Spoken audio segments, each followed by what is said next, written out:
My name is Terry. I was diagnosed in March of 2015 with pharyngeal squamous cell carcinoma. I had radiation therapy in 2015, which failed, and ultimately had a laryngectomy in January of 2016. So I went to my doctor, and my doctor referred me to an ENT specialist, and that's where it kind of all started, with PET scans and MRIs and biopsies.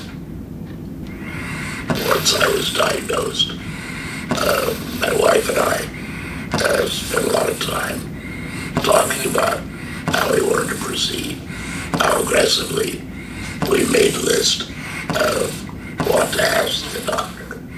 What happens if I don't do anything? What happens if I do radiation fails? So we were pretty well prepared that way with what we were going to do.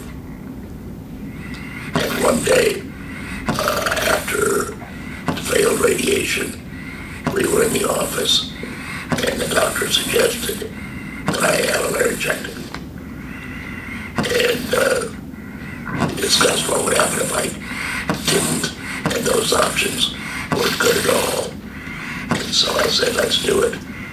And 3 weeks later, I was in the operating room for about 60 hours, having both a laryngectomy and one PET flap. Later I had the other PET flap done because I managed to get holes in my neck called fistulas, and those wouldn't heal.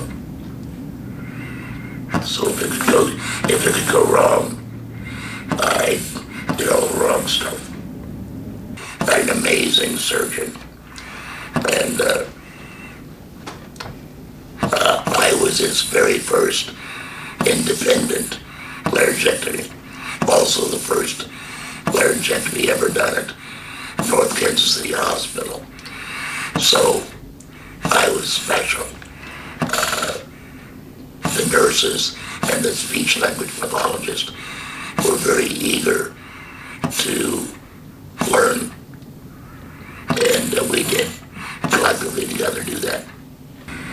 The first part is so overwhelming. There was 91 days in the hospital, largely in ICU. Nothing, of course, by mouth, no food or water, that I paid too. So it wasn't, and I was aphonetic, meaning I couldn't speak because they'd done the puncture for the transesophageal valve, but it was a fresh wound, so it was not to be disturbed, so there was no talking. I communicated to caregivers, my wife and kids, using what's called a boogie board. It's just a board you ride on and push a button and it erases. So for 3 months, I really wasn't worried about the side effects of being a laryngectomy. It was more like, how can I get a bite of something to eat or drink water?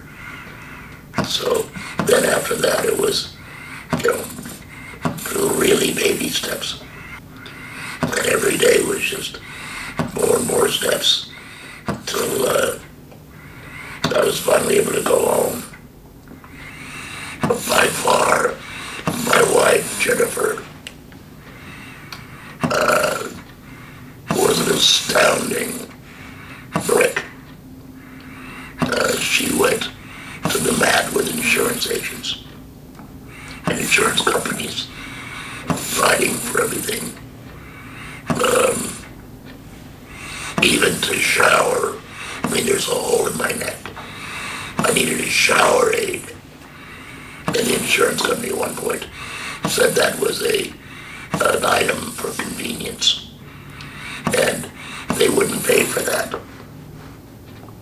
which is a little piece of plastic that can't cost more than $10. But in their idiotic thinking said they would send a nurse and a home health aide in twice a week to bathe me instead of letting me wear this little piece of plastic that faces downside the shower. We have 2 of those now. Thank you, Jennifer. She was beyond words helpful. My daughters all came. They were amazing. The home health aides that came every time that the insurance companies would allow were all astounding. So we had a lot of help. But the day-to-day things, I was still pretty useless. So Jennifer, while working full-time, would get up and feed me through my bag tube every 4 hours, change dressings, including, packing fistulas and doing things that are normally done by medical professionals. But she stood up and became strong and did everything. Luckily for me, I spent 8 years in the military, Vietnam era, in both the Navy and the United States Marine Corps as a medic. And some of the caustic factors were found to be caused during my time in the military. And most recently, I was determined to be 100% medically disabled from the military.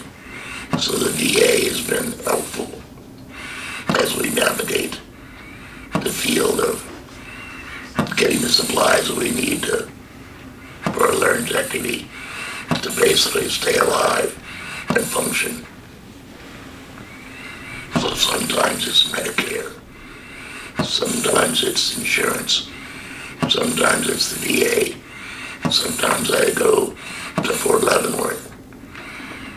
But with the help of my lovely wife, that I mentioned how spectacular she is, I get what I need. And I try to help other people. I'm online with laryngectomy support groups. I go to laryngectomy meetings that I can go to in and around Kansas City. I'm very active in one here in our town. People, laryngectomies or caregivers to laryngectomies.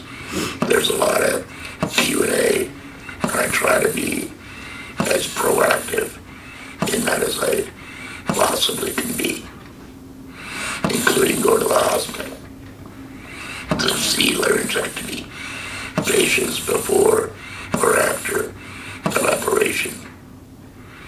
And that's not hard.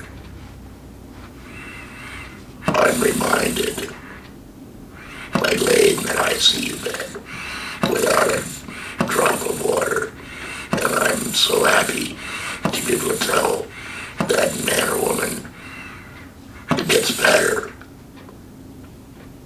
Life-changing, not life-ending. So prepare yourself mentally. Keep a track of your journey.